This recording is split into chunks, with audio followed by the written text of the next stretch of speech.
আসসালামু আলাইকুম ওয়া রাহমাতুল্লাহি ওয়া বারাকাতুহু। ইন্নাল হামদুলিল্লাহ ওয়াসসালাতু ওয়াসসালামু আলা রাসূলিল্লাহ। আলহামদুলিল্লাহ, দেশে প্রবাসী যে যেখান থেকে আমাদের এই আলোচনা শুনছেন সকল মুসলিম ভাই এবং বোনকে জানাই আন্তরিক শুভেচ্ছা এবং সালাম। আসসালামু আলাইকুম ওয়া রাহমাতুল্লাহি ওয়া বারাকাতুহু। প্রিয় মুসলিম ভাই, রমজান আমাদের মাঝে এসেছে আমাদেরকে পবিত্র করার জন্য। রমজান আমাদের মাঝে এসেছে আমাদেরকে শুদ্ধ করার জন্য। রমজান আমাদের মাঝে এসেছে আমাদের নিজেদের জীবনকে পবিত্র করার জন্য, আমাদের গুনাহ মাফ করার জন্য। আর এই রমজান আসার পরে যদি আমরা আমাদের নিজেদের আমল থেকে যদি গুনাহগুলোকে পরিত্রাণ করে নিতে না পারি, তাহলে আমাদের মতো দুর্ভোগ আর কোনো ব্যক্তি নেই। সমাজের উপস্থিতি, একটা দুইটা করতে করতে প্রায় মোটামুটি অনেকটি রমজান অতিবাহিত হয়ে চলে গেছে। এর মাঝখানে এখন শেষ দশকের বেজর রাত্রিগুলো আমাদের মাঝে এসে গেছে, যেগুলো হচ্ছে আল্লাহ রাব্বুল আলামিনের আমলযোগ্যর সব থেকে গুরুত্বপূর্ণ রাত্রি। সেই রাত্রিগুলোর মধ্যে হচ্ছে শেষ দশকের বেজর রাত্রি। আর এই 5টি রাতের ভিতরে একটি রাত্রি রয়েছে যে রাত্রিটির নামকরণ করা হয়েছে লাইলাতুল কদর। আর লাইলাতুল কদর সম্পর্কে আল্লাহ রাব্বুল আলামিন সূরাতুল কদরের ভিতরে তিনি বর্ণনা করেন, ইন্না আনসালনাহু ফি লাইলাতিল কদর, আমি এমন একটা রাত্রি নাজিল করেছি যেটা হচ্ছে লাইলাতুল কদর।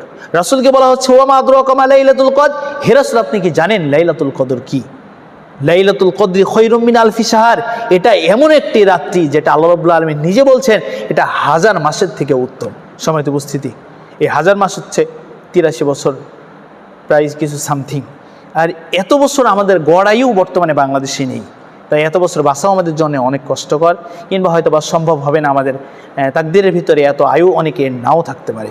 কিন্তু একটি শুধুমাত্র রাত্রির ইবাদতের মধ্য দিয়ে আমাদের জীবনের সমস্ত গুনাহগুলো মাফ হয়ে যেতে পারে, শুধুমাত্র যদি আমরা লাইলাতুল কদরকে আমাদের জীবনে পালন করতে পারি। সম্মানিত উপস্থিতি, তাই লাইলাতুল কদর আমাদের জীবনে বাস্তবায়ন করতে হবে, পালন করতে হবে। শেষ দশকের বেজর রাত্রিগুলোতে আমাদেরকে লাইলাতুল কদর অন্বেষণ করতে হবে। আর লাইলাতুল কদরের রাত্রিতে আল্লাহ রাব্বুল আলামিন মানুষের দোয়া আল্লাহ তাআলার কাছে পৌঁছানোর জন্য তিনি কি করেন? তানাজ্জালুল মালাইকাতু ওয়ার রূহ, আল্লাহ রাব্বুল আলামিন তিনি ফেরেশতা নাজিল করেন, রূহ নাজিল করেন। সালামুন হিয়া হাত্তা মাতলাইল ফাজর, আর তারা পৃথিবীতে শান্তি অবতরণ করেন, তারা পৃথিবীতে শান্তি নামিয়ে নিয়ে আসেন, আর সেটা অবস্থান করে মাতলাইল ফাজর, ফজর পর্যন্ত। সম্মানিত উপস্থিতি, তাই আল্লাহ রাব্বুল আলামিন আমাদের সবাইকে এই বেজর শেষ দশকের রমজানের শেষ দশকের বেজর 5টি রাত্রের মধ্যে আমাদেরকে লাইলাতুল কদর অন্বেষণ করে আমাদের জীবন থেকে সমস্ত গুনাহগুলোকে মাফ করে নেওয়ার সেই সুযোগ আল্লাহ রাব্বুল আলামিন আমাদের সবাইকে করে দিন। সকলে বলছি আল্লাহুম্মা আমিন। এই বলে আজকের সংগীত খুতবা এখান থেকেই শেষ করছি। এই দাওয়া এবং এই দাবি রেখে আজকের মতো এখান থেকে আপনাদের কাছ থেকে বিদায় নিচ্ছি। আসসালামু আলাইকুম ওয়া রাহমাতুল্লাহি ওয়া বারাকাতুহু।